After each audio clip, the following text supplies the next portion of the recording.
নমস্কার। বাংলায় এক ঐতিহাসিক রাজনৈতিক পরিবর্তন, কিন্তু এই পরিবর্তনের মাঝেই কোটি কোটি মহিলাদের মনে এখন একটাই বড় প্রশ্ন, লক্ষ্মী ভাণ্ডার প্রকল্পের ভবিষ্যৎ কী? তৃণমূল সরকারের 1500 টাকা কি এখন বন্ধ হয়ে যাবে?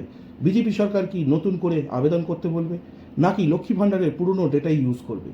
আজকের ভিডিওতে আমরা বিজেপির সংকল্পপত্রের প্রতিশ্রুতি এবং বর্তমান পরিস্থিতি নিয়ে সবথেকে বড় আপডেট দেব। আপনারা জানেন, তৃণমূল সরকারের শেষ ঘোষণা অনুযায়ী লক্ষ্মীর ভাণ্ডারের পেমেন্ট বাড়িয়ে 1500 টাকা করা হয়েছিল, কিন্তু বিজেপির সংকল্পপত্রে এক বড় প্রতিশ্রুতি দেওয়া হয়েছে।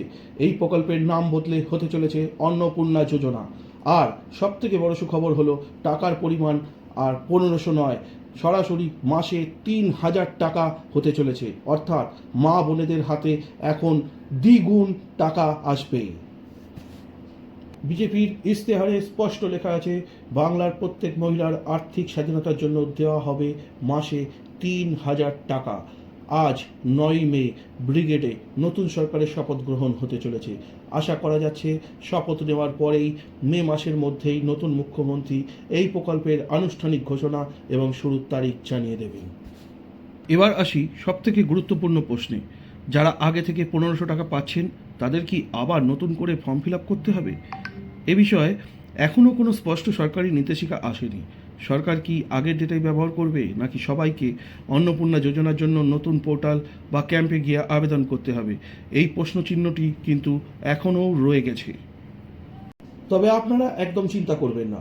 আবেদন প্রক্রিয়া অনলাইন হোক বা অফলাইন, কিভাবে সঠিক পদ্ধতিতে ফর্ম ফিল আপ করবেন, কী কী নথিপত্র বা ডকুমেন্টস লাগবে, তার সম্পূর্ণ তথ্য আমরা এই চ্যানেলে হাতে কলমে আপনাদের দেখিয়ে দেবো।